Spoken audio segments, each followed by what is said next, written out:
The administration is not doing what it should according to the law, which I'm talking of the Ryan White Care Act law, specifically in Part B, which has to do with ADAP, AIDS Drug Assistance Program. We're having a lot of problems with that specific program. Sorry.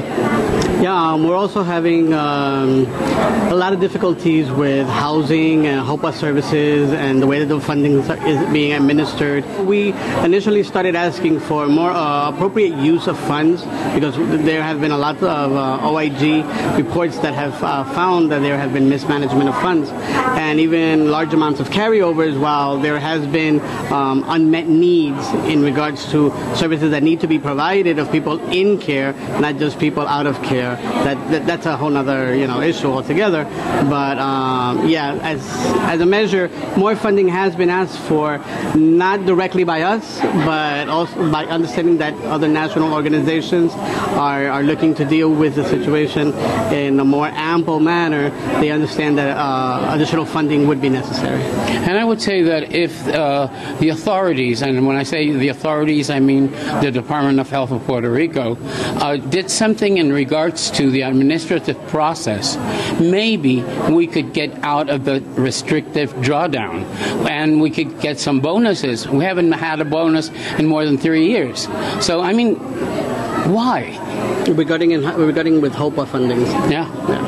The numbers came out from the CDC regarding Latinos and Hispanics, and Puerto Rico is not included in those numbers, which to us basically is a farce because, I mean, we are in a jurisdiction with a 95% population of Hispanics and Latinos, and to want to directly or indirectly not want to realize and respect the fact that we are a jurisdiction of the United States and therefore U.S. citizens, and not to be counted is in a sense discriminatory, and also sort of like trying to hide the fact that when you want to say there's only a 17% population of the Latinos within the U.S. that are infected or affected by HIV, and that include Puerto Rico, which would bring it up to another 5%, making it around 21% nationwide, one would tend to want to figure out why we're not being included. We are glad to hear that as part of the reauthorization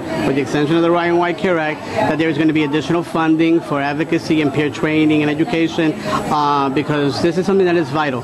We can't do it alone in Puerto Rico, and we know that it is necessary throughout the United States. So the more of us that are out there,